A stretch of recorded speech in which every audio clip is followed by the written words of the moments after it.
अस्सलाम वालेकुम। दिन भर के साथ मैं हूं जन्नत जमशेद और मैं हूं ज़शान बशीर। नाज़रीन, पाकिस्तान के लिए एक बहुत अहम तरीन दिन है। पाकिस्तान में इंटरनेट सार्फिन को बहुत जल्द खुशखबरी मिलेगी। आज का दिन पाकिस्तान के लिए तारीखी भी है और अहम भी है। पाकिस्तान आज अपना दूसरा मवासलाती सैटेलाइट खला में भेजने जा रहा है और पाकसेट MM1 के नाम से इसको जो है वो लॉन्च किया जा रहा है। 36,000 किलोमीटर की ऊंचाई पर ये मदार में दाखिल होगा और 3 से 4 दिन लगेंगे इसको ज़मीन के मदार तक पहुंचने में, जिसके बाद ये बाकायदा तौर पर काम शुरू कर देगा। मवासलाती सैटेलाइट पाकसेट MM1 पाकिस्तानी साइंसदानों और इंजीनियर्स की अनथक मेहनत का नतीजा है, जिसको चाइना के शी चैंग खलाई स्टेशन से जो है वो लॉन्च किया जा रहा है। बिल्कुल, जबकि पाकिस्तान का मवासलाती सैटेलाइट पाकसेट MM1 ज़मीन से जो है वो 36,000 किलोमीटर की ऊंचाई पर मदार में दाखिल किया जाएगा और इस सैटेलाइट से पाकिस्तान के तूल अर्ज़ में इंटरनेट सार्फिन को तेज़ तरीन इंटरनेट की सहूलत मुयसर होगी। मवासलाती सैटेलाइट पाकसेट MM1 पाकिस्तानी साइंसदानों और इंजीनियर्स की अनथक मेहनत का नतीजा है। मल्टी मिशन कम्युनिकेशन सैटेलाइट चीन की मदद से खला में लॉन्च किया जाएगा और स्पार्को के मुताबिक पाक सैटेलाइट MM1 चीन के Xichang satellite launch centre की मदद से लॉन्च किया जाएगा। 5 टन वजनी सैटेलाइट जदीद तरीन मवासलाती आलात से लेस है, जबकि इसे मदार तक पहुंचने में 3 से 4 रोज लग सकते हैं। Satellite MM1 e commerce, e governance और मौशी सरगर्मियों के फ़रोग में भी अहम किरदार अदा करेगा। जी हाँ, बिल्कुल। और पाकिस्तान में तेज़ तरीन इंटरनेट की फराहमी में इसका एक अहम किरदार होगा, खुसूसन उन इलाकों में जहाँ पर इंटरनेट की फराहमी मुमकिन नहीं हो सकी है, वहाँ पर भी तेज़ तरीन इंटरनेट की सैटेलाइट इंटरनेट की फराहमी मुमकिन हो सकेगी, जो कि यकीनन पाकिस्तान के अवाम के लिए एक बड़ी खुशखबरी है। इसी तमाम तर मामले पर बात करने के लिए हमारे मेहमान हमारे साथ मौजूद हैं। उनका तारुफ आपसे करवाए चलती हूँ। प्रोफेसर डॉक्टर कमरुसलाम जो कि स्पेस साइंटिस्ट हैं, वो हमारे साथ मौजूद हैं और उनके साथ हमें ज्वाइन किया है हाफिज़ हसन इकबाल साहब ने, जो कि प्रोजेक्ट ऑफिसर इंचार्ज पाकसेट हैं। आप दोनों मेहमानों का बहुत शुक्रिया। सबसे पहले डॉक्टर साहब मैं आपकी तरफ आऊँगी। कहिएगा कि एक तारीख़ी दिन है आज और पाकिस्तान का जो सैटेलाइट है वो खला में जाने लगा है। ज़रा मज़ीद बताइएगा कि अहदाफ क्या होंगे और पाकिस्तान को इससे मज़ीद क्या फ़ायदा हो सकता है। शुक्रिया, thank you for having me. जितनी भी कंट्रीज़ है ना, ममालिक, उनकी कोशिश ये है कि उनका एक अपना सैटेलाइट हो और अपनी ज़रूरियात पूरी कर सके। और इस सिलसिले में ऐसा है कि हाई थ्रूपुट सैटेलाइट्स का अब ज़माना है, जिसमें बहुत ज़्यादा इंटरनेट कवरेज हो सके और ज़्यादा डाटा रेट सपोर्ट कर सकें।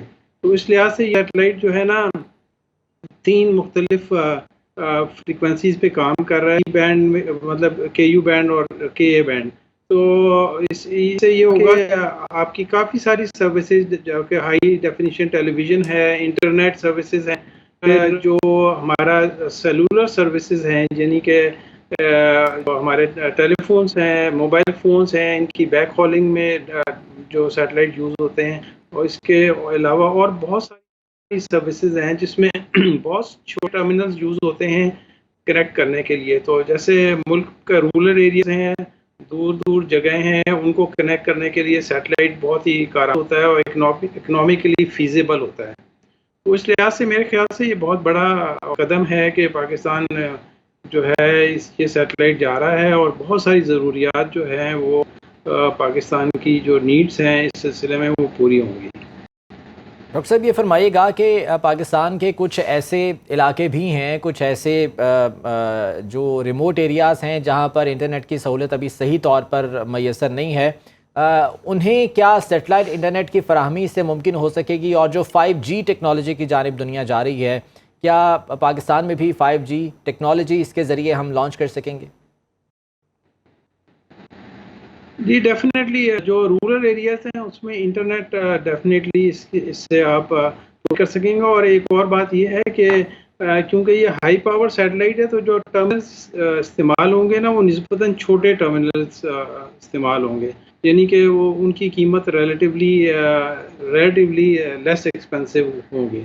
क्योंकि कम ताकत वाला सैटेलाइट होता है तो फिर आपको बड़े डिशेज यूज़ करने पड़ते हैं। तो इस लिहाज से ये एक बड़ी एडवांटेज होगी इस सिलसिले में कि ये आपके रूरल एरियाज़ के को पूरी तरह से कवर करता है और 3 डिफरेंट फ्रिक्वेंसीज़ में करता है।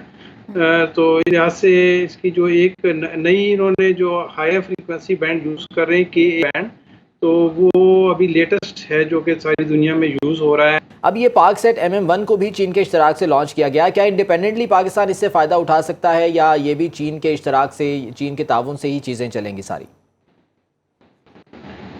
نہیں، میں آپ کو ایک چیز بات بتا دوں، جو کہ آئی کیو قمر تھا وہ جو تھا نا بیونڈ ارتھ تھا، یعنی کہ چاند کے اوپر گیا ہے، جو کہ یہاں تقریباً آن ایوریج جو ہے بہت 3,80,000 کلومیٹر کے فاصلے پہ ہے.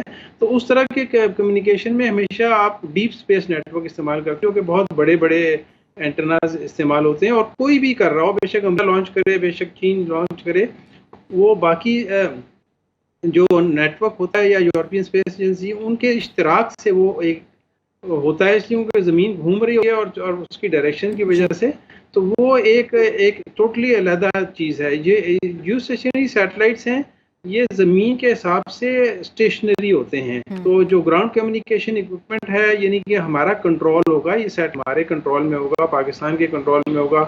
وہ والے سیٹلائٹ بھی ہمارے کنٹرول میں اس طرح ہیں کہ ہمارا جو لاہور اور اسلام آباد سینٹر ہے، اس کی ہمارے جتنا بھی اس کا ہیلتھ ڈیٹا ہے اور باقی چیزیں ہیں، اب ہمارے لاہور اور اسلام آباد سینٹرز میں اویلیبل ہیں اس کے.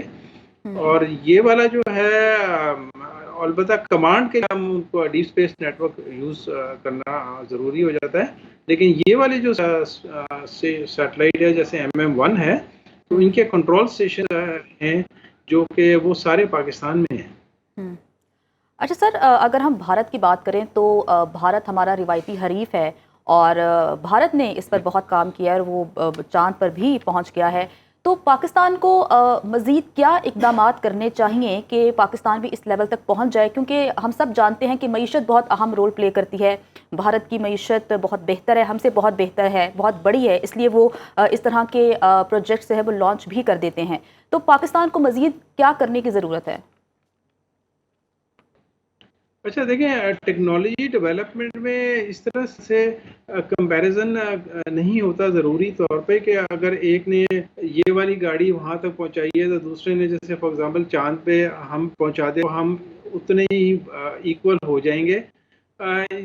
جو بہت سارے کنٹریز کی اپنی پرائورٹیز ہوتی ہیں اور وہ ان کو دیکھنا پڑتا ہے، اور ہمیں بھی چاہیے کہ ہمیں اپنی پرائورٹی دیکھیں اور اس کے حساب سے what is best for our country in this situation.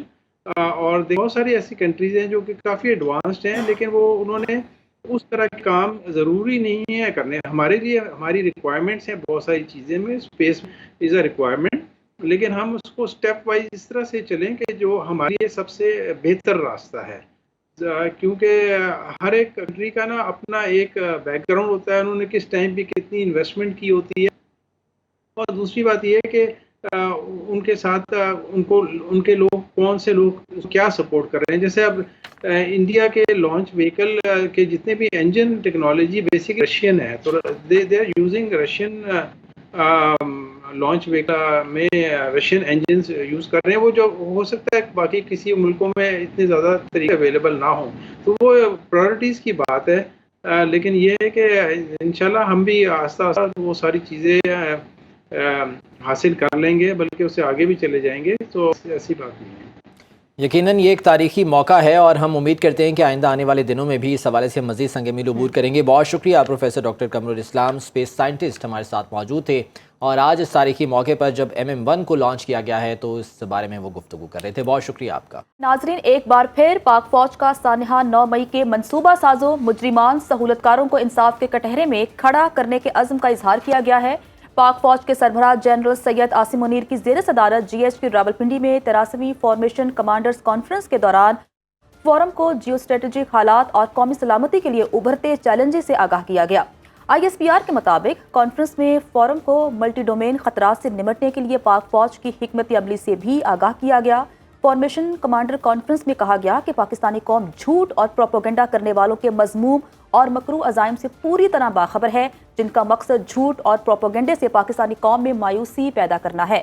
Forum کے مطابق پروپیگنڈے کا مقصد قومی اداروں بالخصوص افواج پاکستان اور عوام کے درمیان خلیج ڈالنا ہے.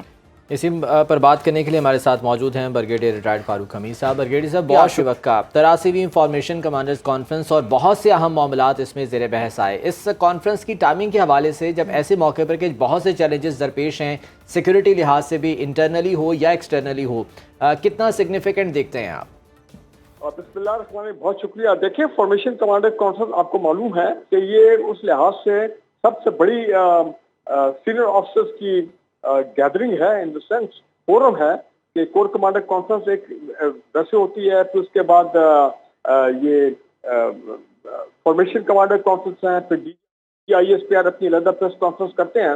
تو یہ سب سے اہم فورم ان دا سینس کہ پاکستان آرمی کے تمام سینئر کمانڈر جو ہیں، major general and Abu, lieutenant general, یہ سارے اس میں ہوتے ہیں۔ اور ایک فارمیشن کمانڈر کانفرنس جو تقریباً سال میں 2 مرتبہ ہوتی ہے، اس نے پاکستان آرمی کے تمام جو چیلنجز ہیں، آپریشنل تیاری ہے، دہشت گردی کے معاملات ہیں، اکوپمنٹ کی اپگریڈیشن ہے، فوج کی ماڈرنائزیشن ہے، اور اتنے اہم معاملات جو ہیں کاؤنٹر ٹیررزم کے معاملات، یہ تمام چیزیں جو یہاں پہ فوج کے اپنا اندر ویلفیئر کے معاملات جو ہے، ایڈمنسٹریٹو ایشوز ہیں، یہ تمام چیزیں اس میں ڈسکس ہوتی ہیں، بڑی تھریڈ بیئر ہوتی ہیں، اور اس میں بڑے کھل کے لوگ جو ہیں سینئر آفیسرز وہ اپنے خیالات کے اظہار کرتے ہیں، اور بڑی سیریس ڈسکشن ہوتی ہے ہر ایشو کے اوپر۔ تو لہذا فارمیشن کمانڈر کانفرنس کے اوپر جب کوئی اعلامیہ جاری ہوتا ہے تو یہ آپ ذہن میں رکھیں، یا جو خبر آؤٹ کی جاتی ہے ISPR سے پریس ریلیز، وہ شو کرتا ہے کہ فوج کے اندر کیا سوچ ہے ہر ایشو کے اوپر، پاکستان کی انٹرنل میٹرز کے اوپر، انٹرنل سیکیورٹی، دہشت گردی وغیرہ تمام کے اوپر جو ہے نا وہ کھل کے بات چیت ہوتی ہے، اور پھر وہ ایک قسم کا ایک ان کا بیانیہ ہوتا ہے جو کہ عوام کے لیے آتا ہے۔ اچھا سر، کہیے گا کس طرح کی خبریں آ رہی تھیں کہ پاکستان تحریک انصاف اور اسٹیبلشمنٹ کے درمیان مذاکرات چل رہے ہیں، چیزیں بہتر ہو رہی ہیں، لیکن آج کی کانفرنس کا جو اعلامیہ ہے اس کے مطابق کہا گیا کہ 9 مئی کے منصوبہ سازوں کو کیفر کردار تک پہنچایا جائے گا، قانون کے مطابق سزا دی جائے گی۔ اس پر آپ کیا کامنٹ کریں گے؟ دیکھیں، پہلی بات تو یہ ہے کہ آج تک جتنی پریس کانفرنسز ہوئی ہیں DISPR کے یہ اپنا 9 مئی کے حوالے سے جو پریس کانفرنس کی اسی مہینے، اور اس سے پہلے بھی مختلف فورم پہ یہ بات تو بار بار اس چیز کا اعادہ کیا جا رہا ہے، ڈٹرمنیشن ہے فوج کی طرف سے کہ 9 مئی کے جو مجرم ہیں، 9 مئی کے جو سہولت کار ہیں، 9 میں جتنے لوگ اکیوز ہیں، چاہے میل ہوں چاہے فیمیل ہوں، جو بھی ہوں اکراس دا بورڈ، ان کے خلاف کارروائی ہونی ہے۔ اب مسئلہ یہ ہے کہ دیکھیں، 1 سال ہو گیا، اسپیڈی ٹرائل ہونے چاہیے، اور بالکل ہونے چاہیے۔ اینٹی ٹیررزم کورٹ جو ہے بیسکلی یہ بھی اسپیڈی کورٹ ہے، تاکہ ڈیلی بیسس کے اوپر معاملات ہوں اور ایویڈنس پیش کیا جائے، اگر نہیں ہے تو بندہ بری ہو جاتا ہے، اگر ہوتا ہے تو اپنا اس کی کنوکشن ہو جاتی ہے۔ اور ملٹری کورٹ تو high speedy court civil courts کے مقابلے میں کہ جناب وہاں پہ بہت جلدی جو، حالانکہ اس کا پورا اپنا دفاع کا حق ہوتا ہے، پورے پروسیجر سسٹم فالو کیا جاتا ہے۔ تو اب یہ ہے کہ ملٹری کورٹ میں تو 80 بندوں کے میرے خیال ٹرائل تو ہو گئے ہوئے ہیں، لیکن وہ سپریم کورٹ کا اب وہ کافی عرصے سے ہم نے سنا ہوا ہے کہ انہوں نے وہ ہولڈ کر رکھا ہوا ہے، یہ فوج ابھی تک وہ پبلک نہیں کیا جا رہا ہے۔ میں سمجھتا ہوں وہ تمام اب پبلک ہونی چاہیے، نمبر 1۔ نمبر 2، اسپیڈ یہ 80 سیز میں اینٹی ٹیررزم کورٹ میں، اس میں تو ہم دیکھ رہے ہیں کافی لوگ جو ہے وہ چھوٹتے جا رہے ہیں۔ چلے اوکے، اگر ایویڈنس نہیں ہے تو اگر چھوٹنے وہ ایک علیحدہ بات ہے، لیکن بات یہ ہے کہ جو گورنمنٹ کے جو پروسیکیوٹرز ہیں، مجھے تو یہ لگ رہا ہے کہ وہ اپنا اس طرح پرفارمنس نہیں دے رہے ہیں، ڈیلیور نہیں کر رہے ہیں جس طرح ان کو کرنا چاہیے، جس کی وجہ سے ظاہری بات ہے۔ پھر دوسرا فیکٹر آپ کو معلوم ہے، وہ ججز کا بھی ایک مائنڈ سیٹ ابھی سامنے آ رہا ہے، ان کے بھی معاملات جو ہے وہ ایک اور آپ اس کو غصہ کہیں یا اس کا جو بھی کہ ایک نیا ان کا ایک مائنڈ سیٹ ہے، تو اس میں 80 سیز میں تو پروگرس ہم کوئی نہیں دیکھ رہے ہیں۔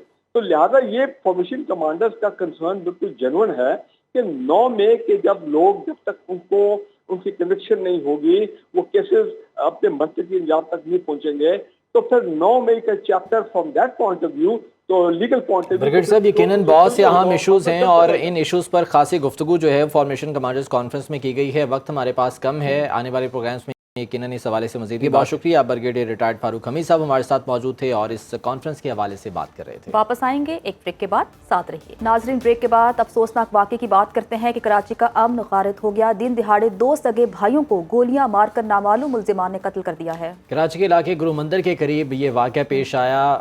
2-3 मोटरसाइकिलों पर सवार 6 मुल्जिमान ने गाड़ी पर फायरिंग कर दी और जिससे 2 अफराद जाँ बहक हो गए। इसी बारे में बात करने के लिए हमारे साथ मौजूद हैं SP जमशेद टाउन अलीना राजपर साहिबा। अलीना साहिबा, बहुत शुक्रिया आपके वक्त का। ये इंतहाई अफसोसनाक वाक़या है और जिस तरह से इसकी फुटेज सामने आई, वीडियो सामने आई, उसने शहर की सिक्योरिटी पर एक बहुत बड़ा सवालिया निशान उठा दिया है। अब तक इस वाक़े के हक़ाइक़ क्या सामने आए हैं और पुलिस मज़ीद इस बारे में क्या कर रही है? मज़ीद इस केस में जो है पेश ये है कि FIR कंप्लेनेंट की मुद्दत में दर्ज की गई है। सस्पेक्ट्स पे हम लोग काम कर रहे हैं। जैसे कि आपने कहा कि CCTV हमारे पास है, हम बैक ट्रैक इनको देख रहे हैं कि वेदर इन 6 लोगों के अलावा भी कोई बंदा था जो उन CCTV फुटेजेस में नजर नहीं आ रहा, वो भी इसमें शामिल था या वो फुटेज के अलावा कहीं मौजूद था। जो सस्पेक्ट हैं उनकी डिटेल्स हम लेते जा रहे हैं, उनका बैकग्राउंड, उनके हाइड आउट क्या क्या हो सकते हैं। वी वर्किंग ऑन इट और इस पे काम हो रहा है।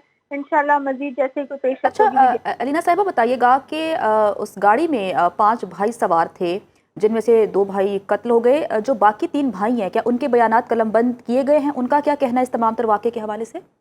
2 जो भाई हैं उनमें से वो जख्मी हैं, जिनमें एक की हालत जो है उनको इंटेंसिव केयर में रखा गया है। उनमें से जो FIR है, एक जो भाई है जो बिल्कुल ठीक है और अल्हम्दुलिल्लाह उसको कोई भी नुकसान नहीं हुआ, उनकी मुद्दत में FIR दर्ज की गई है। इनिशियल जो उनके बयानात हैं उनके बेसिस पे फैमिली डिस्प्यूट है जो कि ऑनगोइंग है। उनका एक पार्टी के साथ जो कि रिश्तेदार ही है उनके, वो फैमिली डिस्प्यूट ऑनगोइंग है, उस पर हम लोग देख रहे हैं और उस पर काम कर रहे हैं। इनिशियल ये स्टेटमेंट्स हैं फैमिली में उस भाई की जो हमारे साथ अवेलेबल। ठीक है, पुलिस इस तमाम तर मामले की तहकीकात कर रही है। अलीना साहिबा हमारे साथ मौजूद थीं और हमें तमाम तर डिटेल्स बता रही थीं। अलीना साहिबा, आपका बहुत शुक्रिया। दिन भर में आगे बढ़ते हैं और खेल के मैदान से अब खबर शामिल करते हैं कि अमेरिका की रियासत न्यूयॉर्क में T20 क्रिकेट वर्ल्ड कप में पाकिस्तान और भारत के दरमियान मैच से कबल ही दहशतगर्दों की तरफ से हमले की धमकियां मिलना शुरू हो गई हैं। न्यूयॉर्क इंतजामिया ने धमकियों के बाद पाकिस्तान और भारत के दरमियान 9 जून को होने वाले मैच से कबल सिक्योरिटी को बढ़ा दिया है। न्यूयॉर्क इंतजामिया के मुताबिक धमकी आमेज रिपोर्ट बारे फिलहाल कोई सबूत सामने नहीं आया, मगर सूरत हाल पर नजर रखे हुए हैं।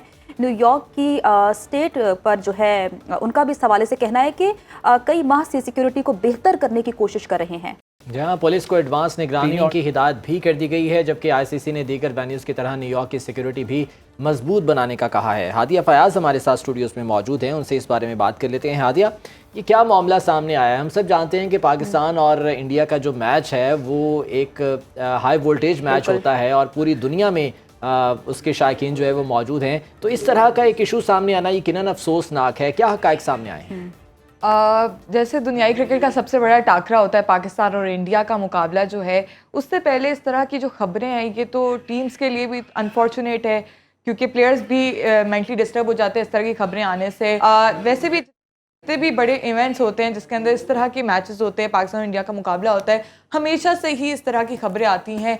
एशिया कप को देख लें, एशिया कप में भी जब पाकिस्तान और इंडिया का मैच होने जा रहा था उससे पहले भी इसी तरह की खबरें सामने आ रही थी और अब भी इसी तरह की खबरें फिर से सामने आ रही हैं कि दहशतगर्दी के थ्रेट्स मिल रहे हैं टीम्स को। और इस मैचेस से पहले इस तरह के थ्रेट्स मिलना ये काफ़ी डिस्टर्बिंग होता है। पर जो न्यूयॉर्क की सिक्योरिटी है उन सब ने ये ऐलान किया है और ICC ने भी ये बात बता दी है कि हम लोग पूरी फुल प्रूफ सिक्योरिटी के इंतजाम करें, सिर्फ ना कि सिर्फ पाकिस्तान और इंडिया के मैच के नहीं बल्कि सारे जितने भी मैचेस और हो रहे हैं न्यूयॉर्क में वो सारे मैचेस को फुल प्रूफ सिक्योरिटी के साथ उनके इंतजाम देखे जाएंगे। और जबकि पाकिस्तान ने 2 मैचेस खेलने न्यूयॉर्क में और इंडिया ने 4 मैचेस खेलने और उसी के साथ इतने ज़्यादा जो मैचेस होने हैं। हाँ, ये बताइएगा कि चेयरमैन PCB का या PCB इटसेल्फ उनका कोई इस पर मौक़िफ़ सामने आया इस मामले पर अब तक? चेयरमैन पीसीबी का तो अभी तक वैसे मौक़िफ़ सामने नहीं आया, पर उन्होंने अभी पीछे जो टॉक हुई थी मीडिया से, उनकी टॉक हुई है वहाँ पे उन्होंने यही कहा है कि हमें अपनी टीम को बैक करना चाहिए और इस तरह की जो सिक्योरिटी है उन्होंने पहले से ही पाकिस्तान टीम की जो सिक्योरिटी है उसको बढ़ा दी थी उन्होंने, जो क्योंकि जो फैंस का बाबर आजम के साथ कुछ हो गया था मसला जिसमें नाराज़गी का इज़हार हुआ था बाबर आजम की तरफ से फैंस को, उस टाइम मोहसिन नकवी ने ये हादिया बताइएगा कि क्रिकेट की तारीख में पहली बार अमेरिका में ये वर्ल्ड कप होने जा रहा है, तो इस तकरीब को आप किस तरह से देख रही हैं? बहुत अच्छी तरह से और बहुत ज़्यादा एक्साइटेड हैं as a fan, as a journalist. New York में पहली दफ़ा हमें क्रिकेट देखने को मिलेगी, वर्ल्ड कप इतने बड़े स्टेज पे मैचेस होंगे, पाकिस्तान और इंडिया का मैच होगा और जितने भी मैचेस होंगे वहाँ पे बहुत ज़्यादा एक्साइटिंग होगी क्योंकि वहाँ पे अभी तक किसी को नहीं पता कि वहाँ पे पिचेस किस तरह की होंगी। वैसे ड्रॉप इन पिचेस कहा जा रहा है पर अभी तक कोई खेला नहीं है वहाँ पे, तो उनको आइडिया नहीं है, वो तो जब जाएंगे तो पता चलेगा। पाकिस्तान को थोड़ा सा डिसएडवांटेज है क्योंकि पाकिस्तान ने अभी तक वहाँ पे ना उनके वार्म अप मैचेस होने हैं, उन्होंने डायरेक्ट मैदान में उतरना है और मैचेस खेलने हैं और फिर इंडिया के साथ मैच है पाकिस्तान का, उसमें देखना होगा कि पाकिस्तान किस तरह खेलेगा क्योंकि इंडिया को एडवांटेज है क्योंकि वहाँ पे वो वार्म अप एक मैच खेल लेगा और फिर देखते हैं कि पाकिस्तान और इंडिया का कैसा टाकरा। चलें, उम्मीद करते हैं कि क्रिकेट जो है वो बहुत अच्छी देखने को मिलेगी और ऑब्वियसली क्रिकेट फैंस पूरी दुनिया में मौजूद हैं तो एक अच्छा इवेंट होगा अमेरिका में और वेस्ट इंडीज़ में। बहुत शुक्रिया हादिया फयाज़ हमारे साथ मौजूद थी और T20 वर्ल्ड के हवाले से जो है वो बात कर रही थी। नाज़रीन, आज के प्रोग्राम से इतना ही। खुदा हाफिज़।